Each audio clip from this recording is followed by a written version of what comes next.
Hello, everyone. Welcome to KMD Information Session Online. I'm Masa Inakage. I'm the Dean of the school. For the next half an hour or so, I will use my deck of slides to give you an overview of what KMD is. And hopefully I will try to convince you that KMD might be a fantastic place for your next journey. After the presentation, I would love to interact with you. So if you have any questions to be clarified, please type in and I will read out and answer your questions. So let me show you my slide. Here we are. So this building is called Collaboration Complex, and this is right above the train station, which is about 15 to 20 minutes away from central Tokyo. It's very convenient and maybe 1 minute walk from the train station. And here we are in Hiyoshi. We are observing and experiencing very difficult times, starting from 2 years ago of the COVID-19. The pandemic has divided our society into two parts, pre-COVID and post-COVID. We thought we are overcoming this pandemic into the next society. Now we are challenged by a next paradigm shift of this Ukraine crisis. This challenged us, what does the word global mean? And how do we want to redefine global society? The other things that is on the slide, in Japan in 2011, we experienced natural disaster of Tohoku megaquake accompanied by tsunami, and then the tsunami disrupted our nuclear plant that is part of our society, and also now have a deep discussion of what are some of the possible energy sources in the future.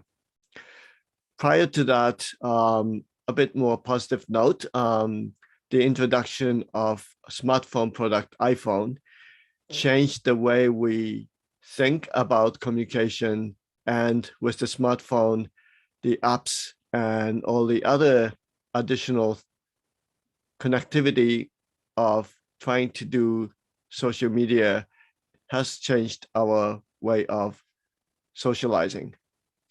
So you can see there are many important incidents that are separated by a few years. And therefore, I can easily predict that this kind of paradigm shift incident will happen every few years in the future as well. Having said this, we are in the middle of the era of disruption. In the business community, people talk about VUCA, V-U-C-A, which stands for these four words. In particular, the era of uncertainty and complexity because of this geopolitical conflict is the result of complexity. How do we want to go and look at the next generation of leadership? Before we talk about leadership, what is your envisioned, desirable, or dream future that you want to live in? That kind of new way of thinking, rather than trying to understand today's problem and solve it to improve our current society, versus to try to be a bit bold to think about a desirable future that you can possibly depict. This challenge is not about problem solving, but a capability of envisioning the future. This is called futures literacy. I didn't coin this term. It was described by UNESCO and all the United Nations activities of envisioning the future has become a central force of looking into the future. Today, during this pandemic, we were separated physically, and the digital connectivity allow us to continue our social acts. And so media literacy of digital media technology readiness of you is another skill set that is going to continue to be required into the future. Pre-COVID, already people were discussing about innovation. Companies talk about, oh, our company is doing innovative things. We're looking for innovative employees. So what is innovation?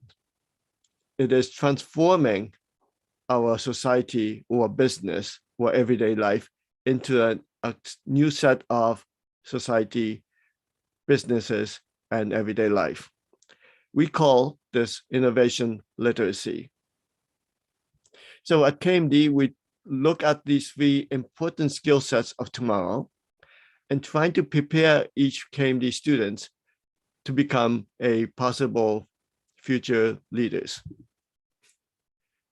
When we started KMD in 2008, we envisioned the next generation of society will have a tremendous value around creativity.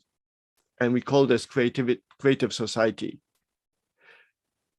During the pandemic, I looked back and was confirmed that the creative society will continue to be valid into the future, but in a different forms. So we call this Creative Society 2.0.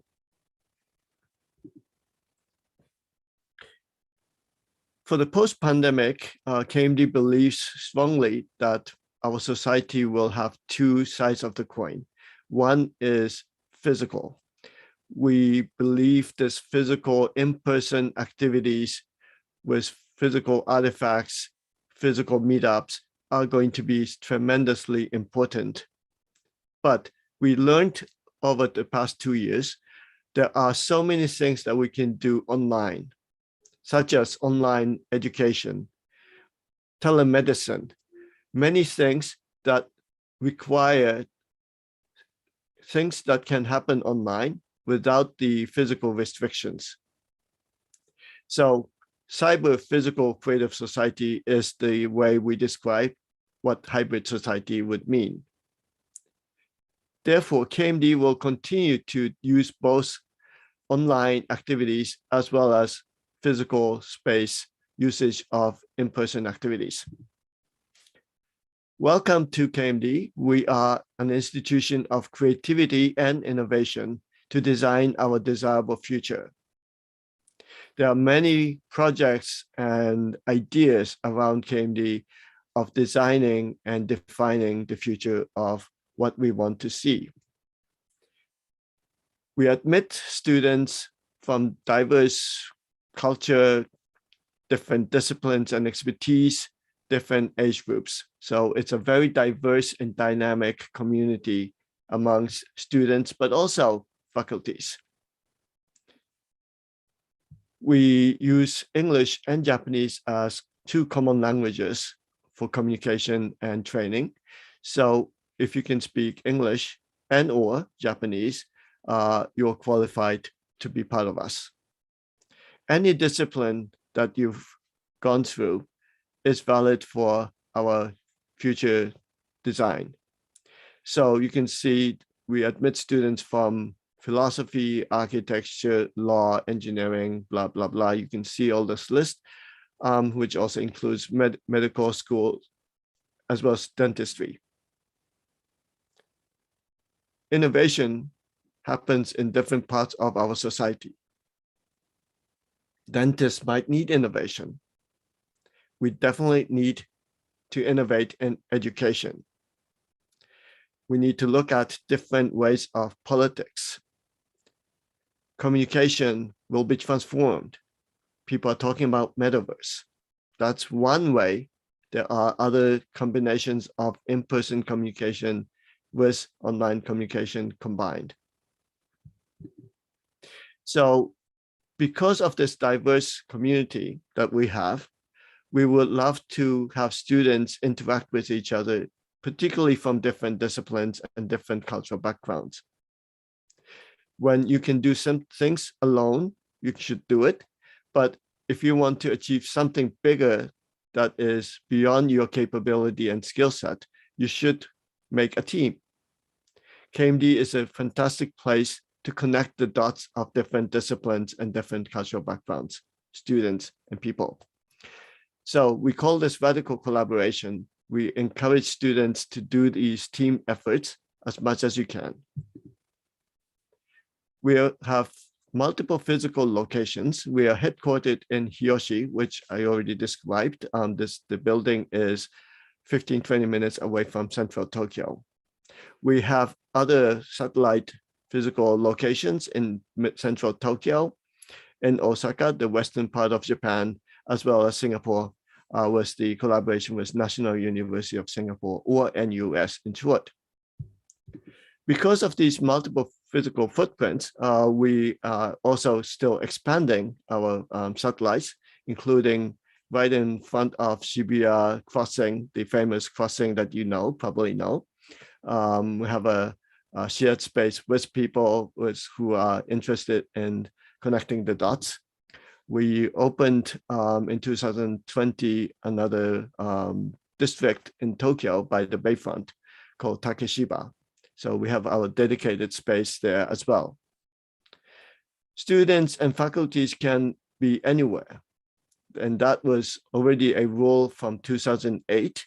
And so sometimes I have to travel to Singapore to, because I'm a co-director of the CUTE Center, the laboratory I mentioned.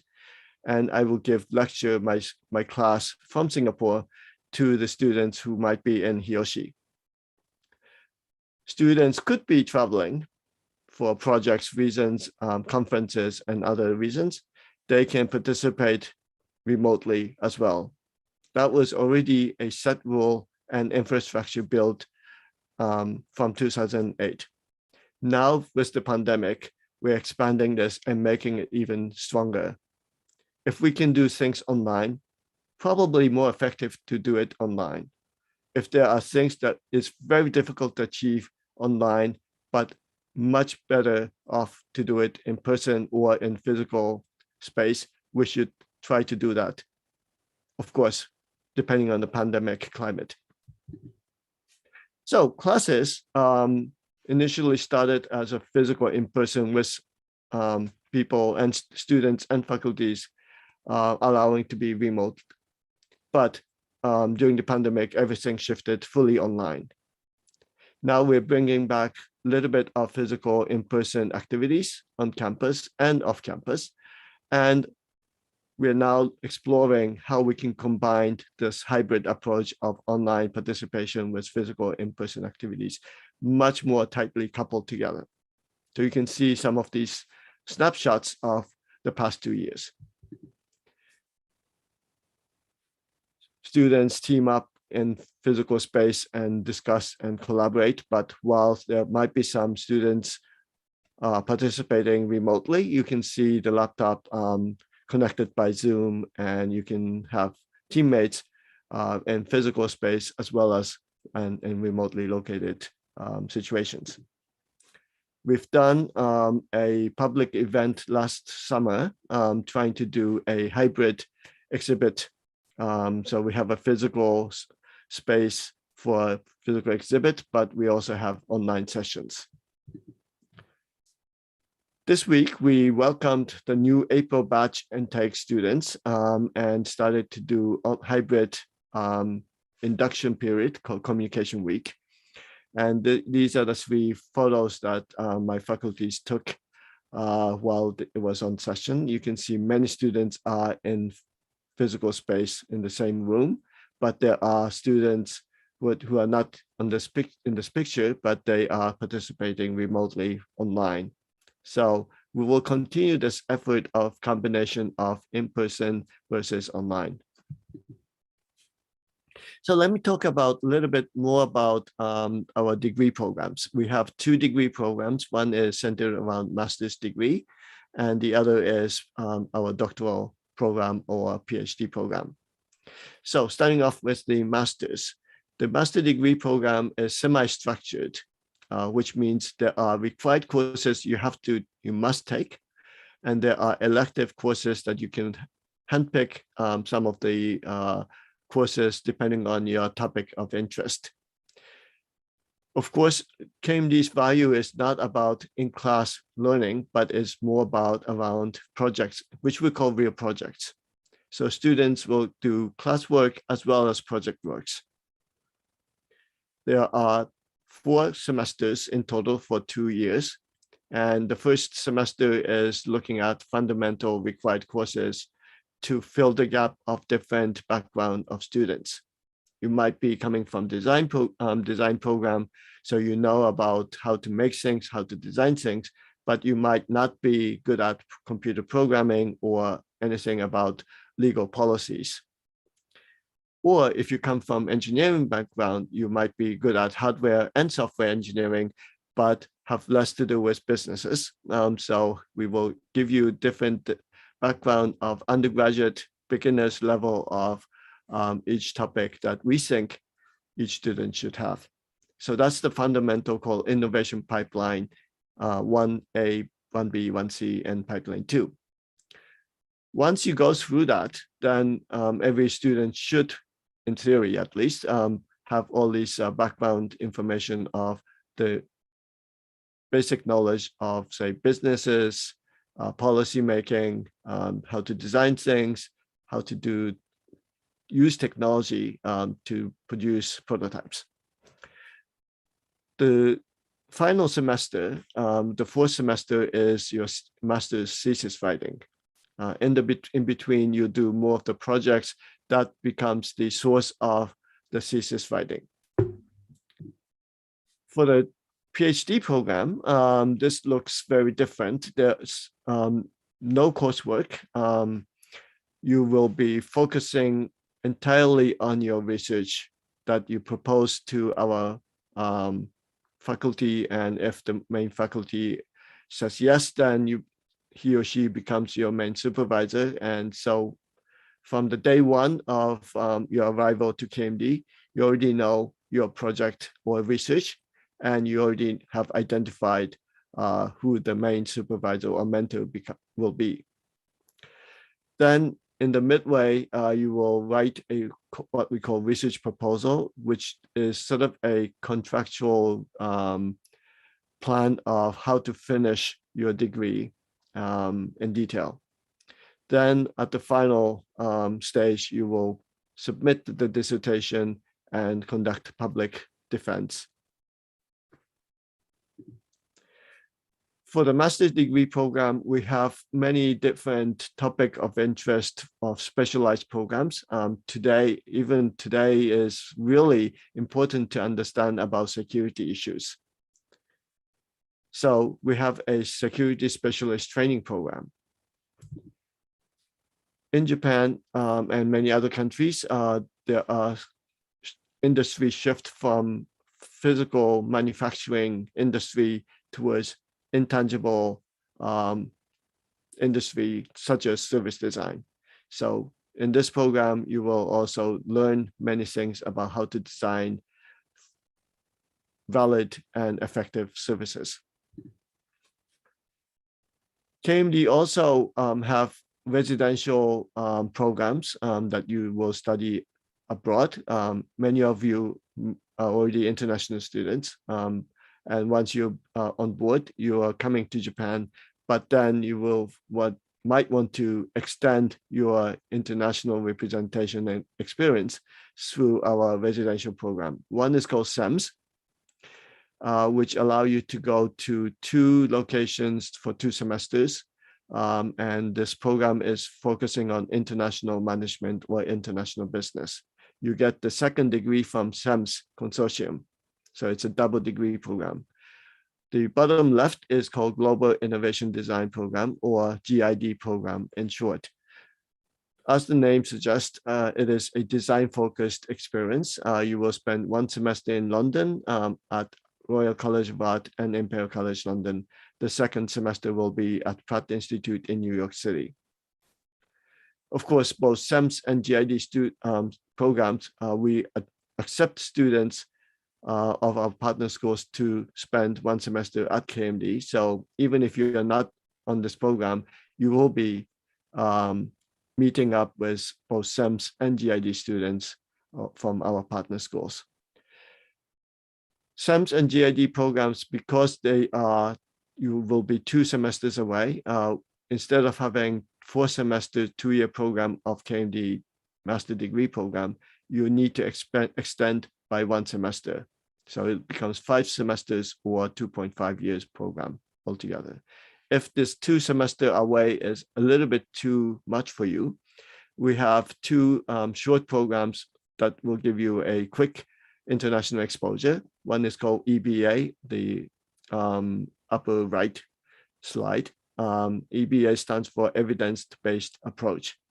We have partnership around ASEAN regions, so it's within Asia, and you will spend maybe 1 to up to 4 weeks away and to tackle some social problems that is a regional topic that is hosted by the university in that region.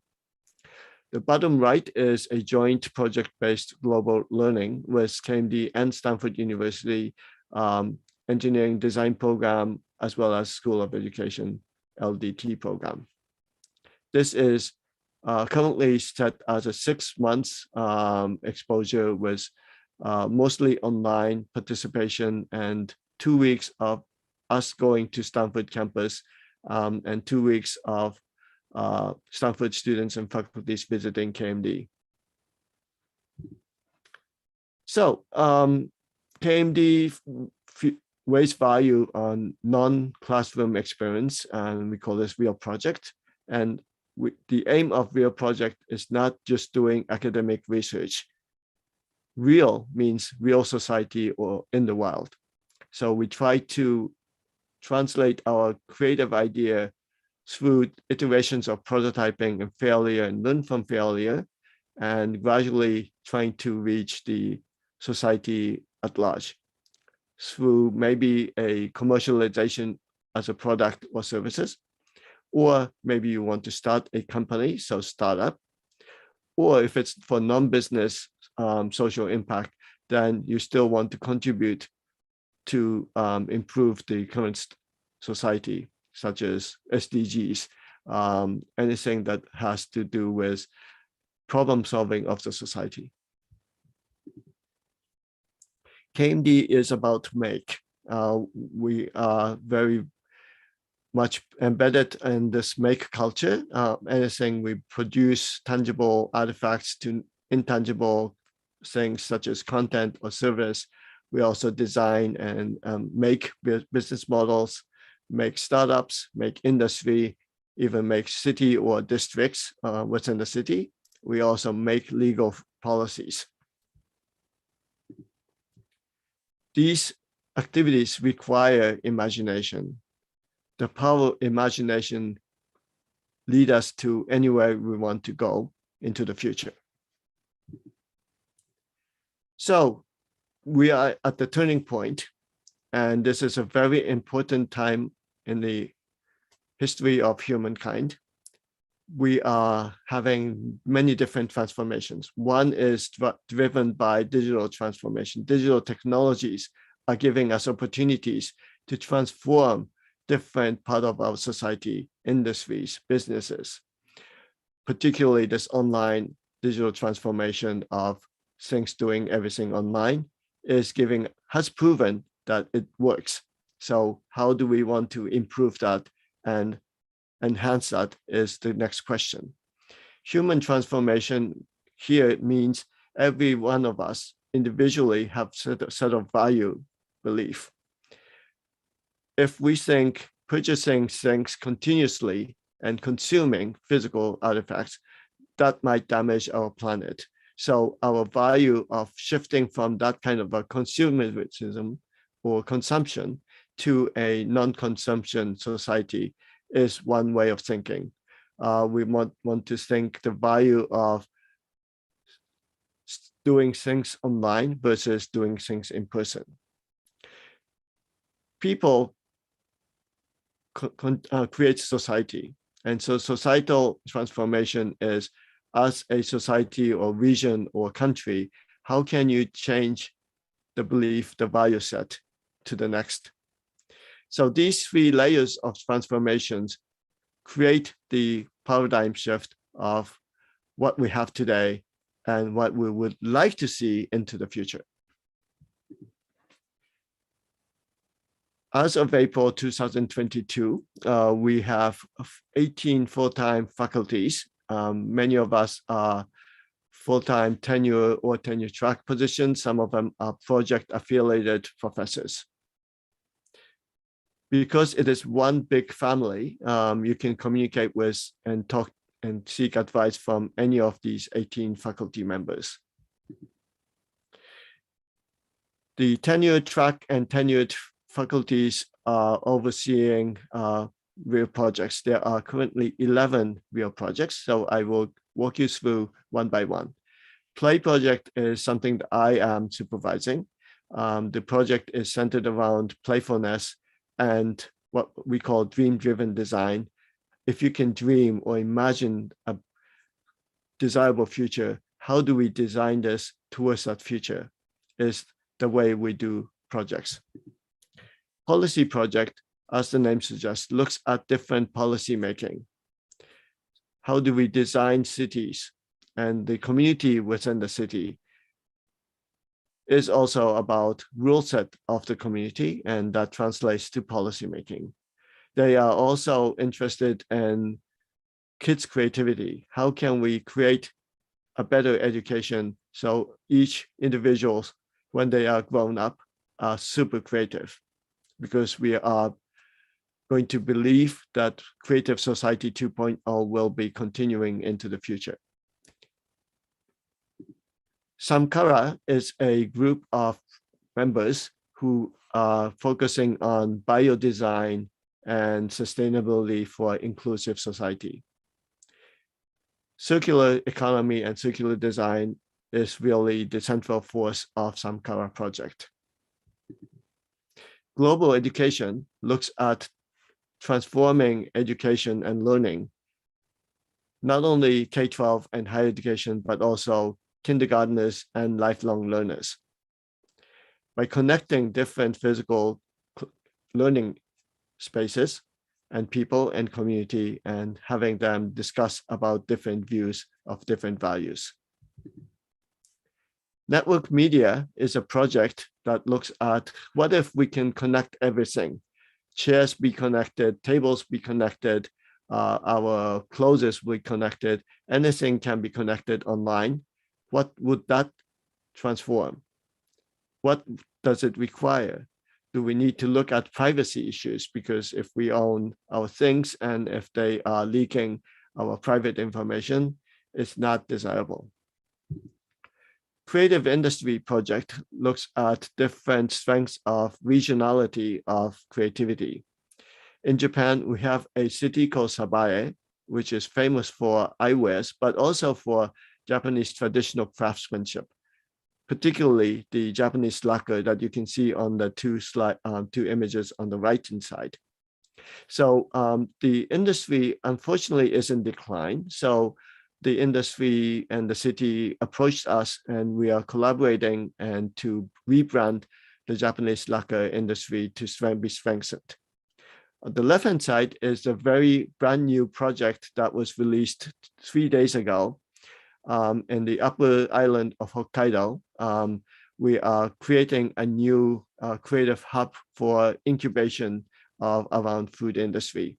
So it looks like a food court with lots of relaxing lawn and trees, so you can enjoy being there. But if you go inside the building, there are lots of small stalls that you can enjoy different types of cuisine.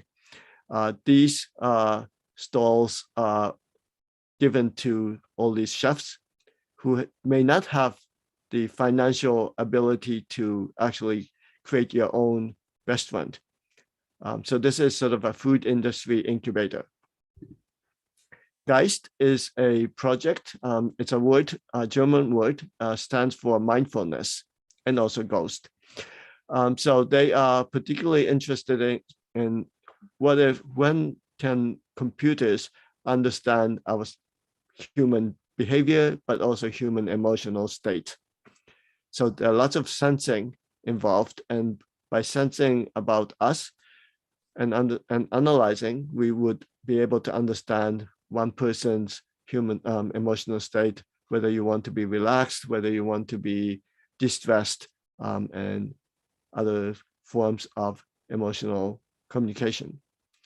We can then actuate and create a different physical environment so that people can relax or concentrate, and as you can see in this picture. Itoma is a fairly new project that looks at, as it says, read between the lines, but different forms of luxury or white spaces. If you have additional time that you can use whatever you want to do, what would you do with it? Do you go out and enjoy going to karaoke? Do you want to talk to your friends? So time is actually a very important part of luxury because we are becoming more busier and busier. So that kind of what is a next community's luxury? Time is one, socializing another, different way of understanding to enrich our everyday life of community. Creato is a project that looks at exactly the online or virtual space activities with the physical activities. They look at technology of how to understand where you are physically located and map that into a virtual online data set, and so that you can get many things about the regional information. So that's one way of connecting the real world and the online or virtual data set. The pictures of robot or kawaii culture also represents our fantasy world of virtuality with physical representation of that virtual character that you do cosplay. These are robots that can communicate with you at home as well. So the combination of this hybrid society is actually the central focus of Creato. Embodied Media is a project, as the name suggests, look at our human body experiences with our bodily gesture. What does it mean? Can we use our body to control many different digital experiences? Our body also have 5 or more senses. Do we need to always communicate visually or auditory, or can we use haptic to communicate our tactile sensation and shared experience? Can we use olfactory or smell, scent information and shared space, or even our eating of taste? Finally, last but not least, is Future Crafts project. It looks at the next generation of craftsmanship, of things that might move, but also have some kind of digital representation and control. So overall, these 11 projects, some of them are more technical, some are less technical, some are looking at more social space, some are looking at focusing on topics such as education. Students who come from different backgrounds, don't be afraid to jump into projects that require technical prototyping.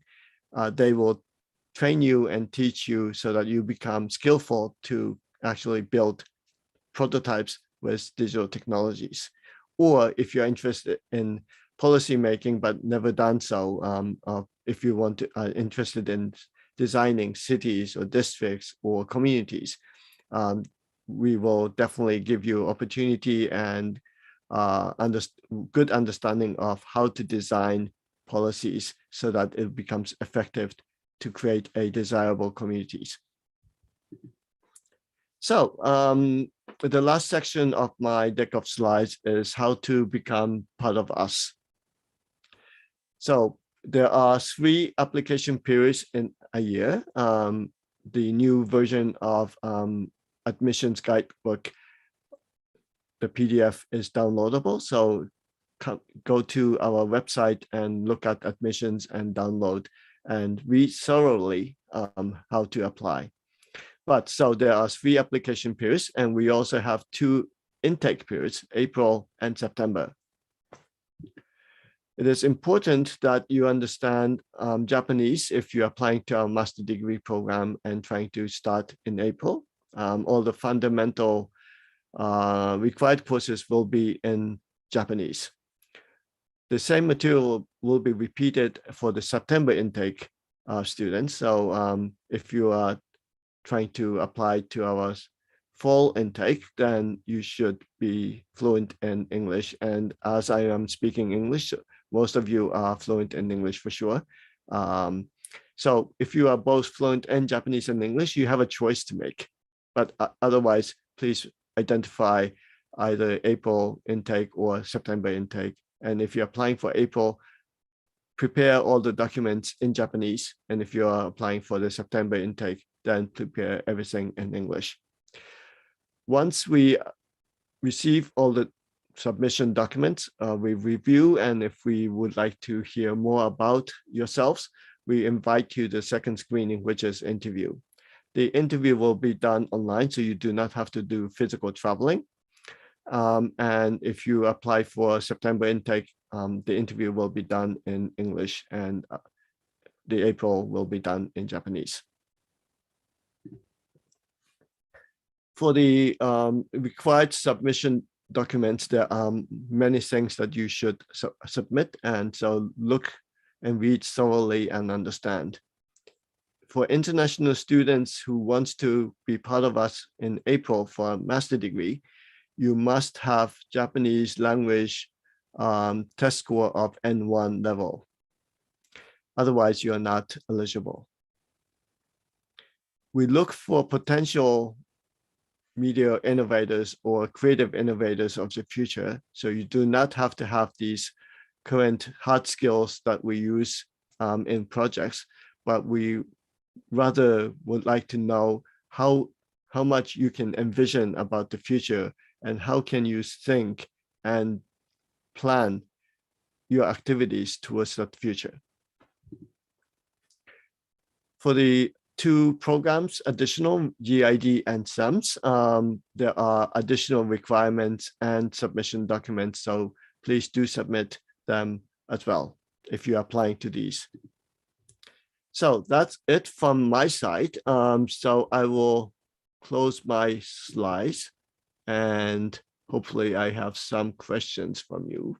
Yes, I do see many questions, in fact.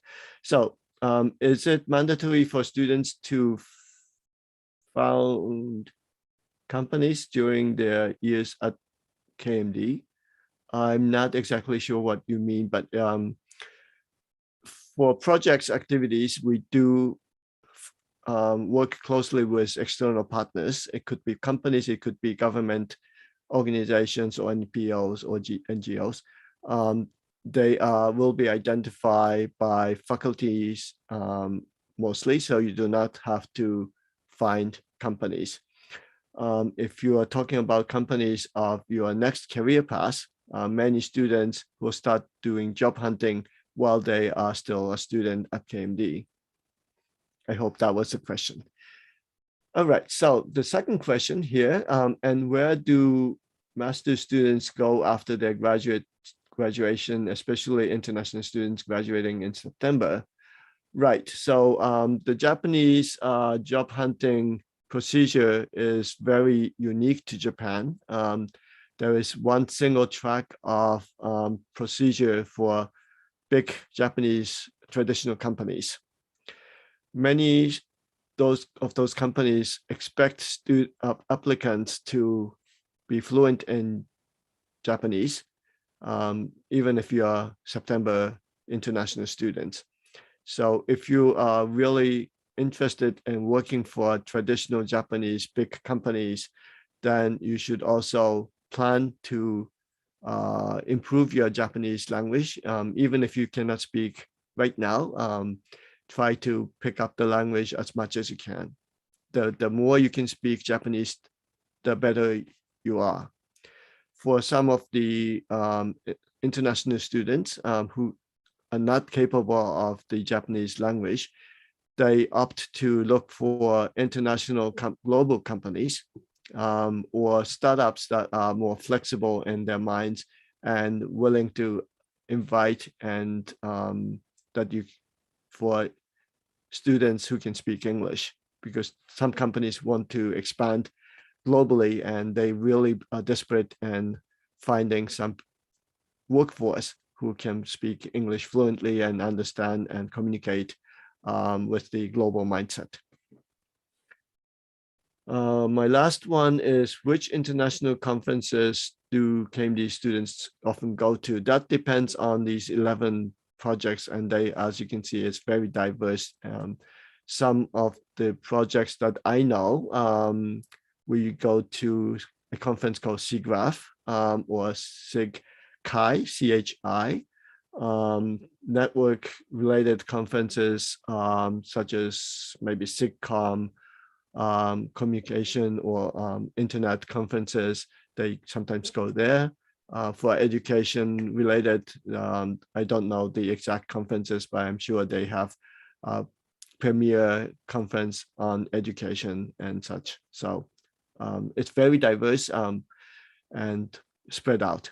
So there's no one conference to go to, but it depends on the topic and the focus points.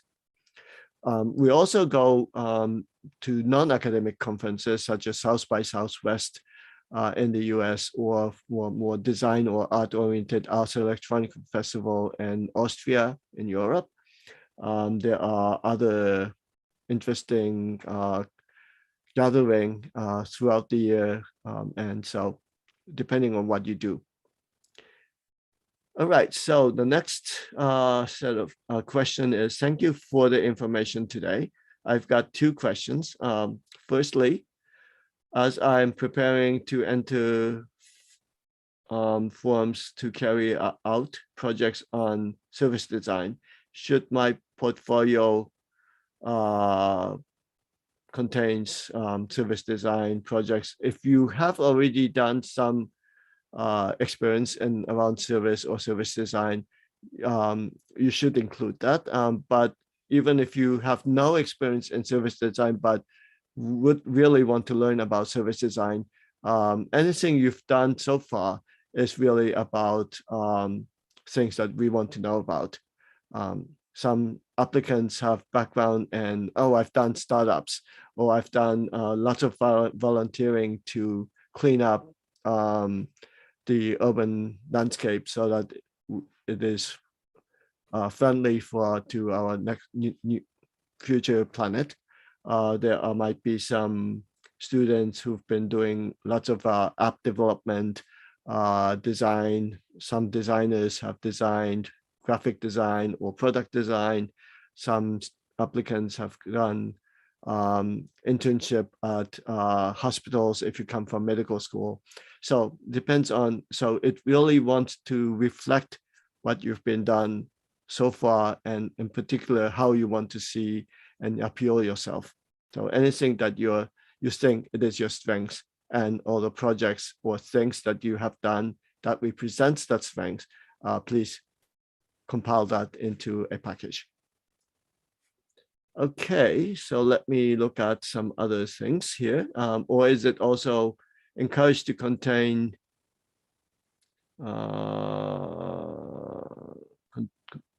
contain product design, game design? So anything that you've done, please do that.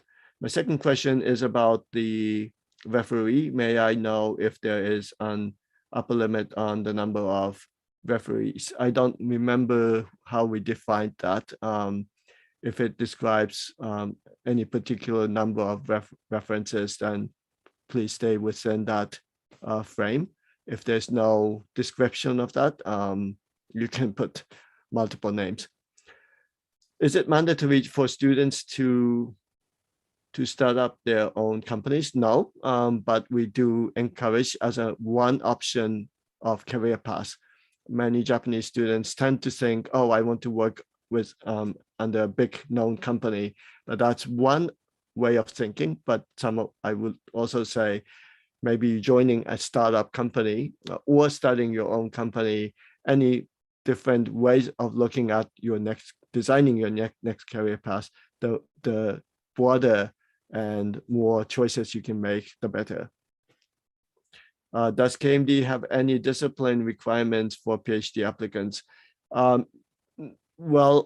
Because we only have a handful of main supervising faculties, and we rely on their expertise to do a responsible mentorship. If you say, I'm interested in smart agriculture and no one of us have that expertise, then it's a mismatch. So please do send in your research topic of interest and see if we can match the faculty's expertise. And if yes, then you can directly communicate with the faculty and see if the faculty is willing to supervise you. All right, so I think we spent enough time, and that's the end of the list. Thank you very much for joining, and I hope I have convinced you that KMD might be a good place to spend time for your next career development. So hopefully I see you in person someday in the future. Thank you very much for joining, and stay safe.